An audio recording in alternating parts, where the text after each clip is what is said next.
qabristonda bunaqa katta hashar eshitishim bo'yicha hali bo'lmagan ekan. Shuning uchun Xudo xolasa bundan buyog'i endi ko'proq bo'lsin. Rahmat. Kelganlarga rahmat. Chapinchalik.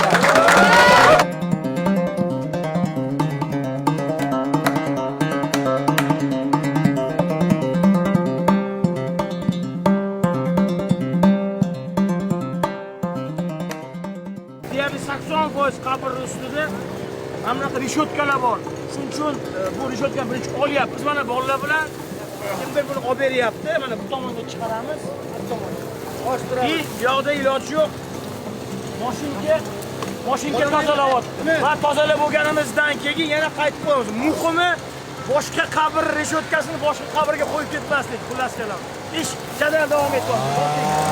Haliga aytganimdek, rishotkalari olinadiganlarini olib tozalayapmiz. Olmaydiganlari ham bor, beton qilib ketganlari ham bor. Ularning iloji yo'q. Ukkalarimiz qo'llari bilan fotografiya ko'rsating, o'roqlarda olishyapti. Iloji yo'q. Mana uncha soat 9 bo'lyapti. Qilgan ishimiz unumli bo'lmayapti. Sabab qabrlar bir-biriga zich joylashgan. Ishlarini tozalasa juda qiyin bo'ladi. Mana ko'ryapsizlarmi mana? Hozir shuni olib beradi, rishotkani men shu tozalab beraman.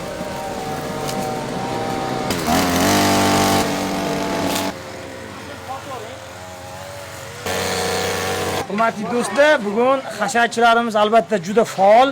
Lekin hasharchilarimiz ichida Rasul aka Qo'shirboyev ham ertalabdan beri o'zlarining jamoalari bilan keldilar.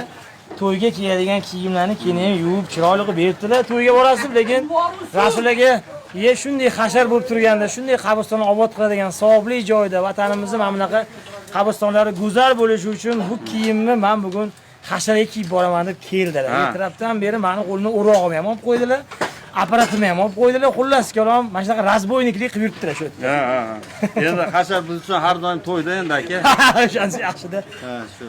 Ko'rib yuribman-da, 100 yildan keyin qaysi birimiz bor, qaysi birimiz yo'q. Kimni kim eslaydi? Albatta. Va shu yerda ko'ryapti, juda ko'p ba'zi qabrlarni ko'ryapmiz. Bugun eslovchisi, yo'qlovchisi ham bo'lmasligini ko'ryapti. Lekin ular ham qachondir yashagan, biz kabi mana shu yurtdoshimiz bizni yaqinimiz bo'lgan, eng kam vatandoshimiz bo'lgan. Shu boisdan nima deydi, bu qabristonlarni obod qilish ham bir ko'ngilli ham bir yayratadi-da, yaxshi insonni ruhiy oziqa beradi. Shu ma'noda men o'zimga ham juda bugun yaxshi o'tdi vaqtim. O'tayotgan vaqtdan qoniqib yashash bu yaxshi-da. Albatta. Bugungi kunimizdan men o'ylayman, mana shu hasharda qatnashganlar hammasi qoniqadigan bitta kun bo'ldi-da, eng kamida. Shunga xursandmiz aka, shu ishda sizga kuch-quvvat tilaymiz. Hammaga ham mana shuncha odamni birlashtirish. Xursand bo'layotganimiz Toshkentdan kelibdi, boshqa tumanlardan kelgan. Hamma shu ishga hissa qo'shaman. Tojikistondan ham kelibdi, Qozog'istondan ham kelishibdi. Surxondaryo, Samarqand, Jizzax, Buxoro, Farg'onali ukalarim bilan so'rashdim. Qoyil, lekin shunaqa. Bugun hashar ko'pchilikni birlashtirdi. Bu yerda har xil kasb egalari. Rasul akaning misol uchun yo'nalishlarini bilasizlar. Mana yo'nalishimiz sport.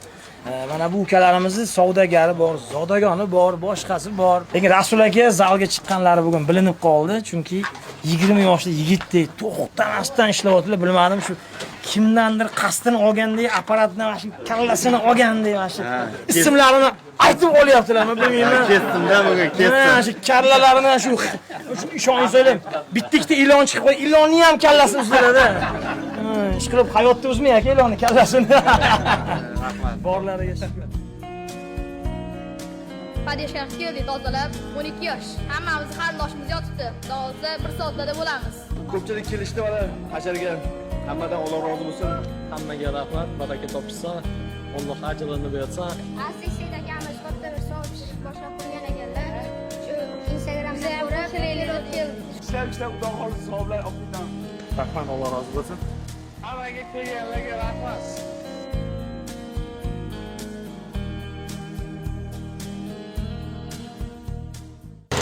Qo'shiq bor-ku, yomg'ir yog'ar qor.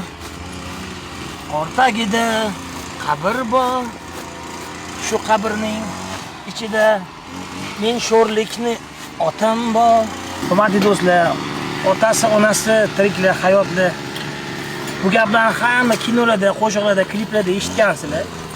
Qadriga yetinglar deydi. Sabab bu yerda nafaqat meni otam, Bu yerda minglab insonlarning otalari, farzandlari shunaqa qabrlar ko'rdik, kichkina chaqaloq tug'ilgan, o'lgan yilini hisoblasak, 3 oy, 4 oy, 5 oy mana shunaqalar qabrlarni ham o'qidik. Qarovsiz qolib ketganlarini ko'rib, albatta ozgina ko'zga yosh ham keldi. Mana shu dadam 1955-yilda tug'ilganlar, 88-yilda o'tganlar. Men 3 yosh bo'lganman. Tug'ilgan sanalariga ahamiyat beringlar.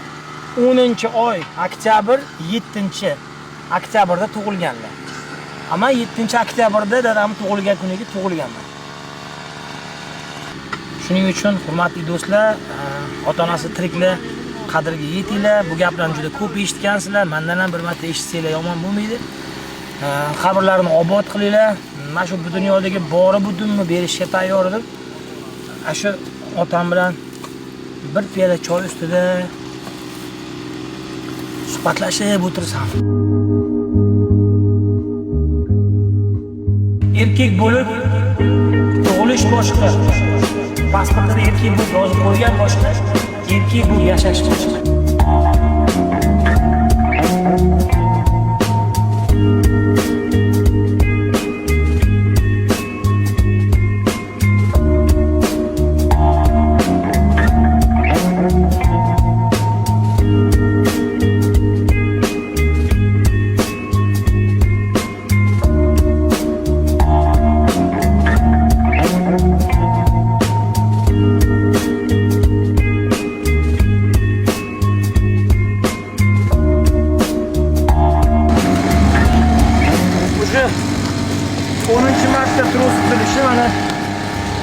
Tros yangilagan ketamiz. Ish biz o'ylagandan ham ko'p ekan. Bilmadim. Lekin hasharchilar kamroq kelishdi. Nasib qilganida endi. Buni xabar oluvchisi bor. O'tiraversin, qolganlarini olamiz. Bitta gap bor-ku, qiyomat qoyim bo'lsa ham, qo'lingda ko'chat bo'lsa ekib qol dedi. Nimaga? Chunki mana shu yashillik, daraxt, o'simliklar salovat aytib turadi deyshadi. O'sha o'tganlarga yengillik ma'nosida. Shu boisdan daraxt ekishga harakat qilamiz. Biz ham endi imkon doirasida qurib qolganlarni, tikonlarni olishga harakat qilyapmiz, yashillikni qoldirishga harakat qilyapmiz.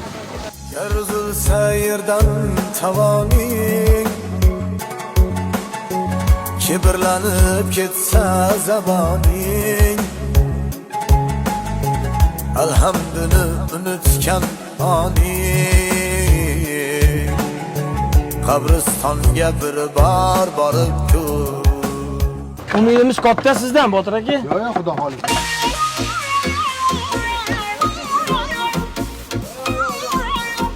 Hurmatli do'stlar, 15:41 biz bu qabristonni ham obod qildik, ya'ni biz buni uddaladik. Mehmonlar qale, yaxshi o'tiribsizlar, tinchmi, sonlar yaxshimi? Kamchiliklar yo'qmi? Hammasi yaxshi, yetarli.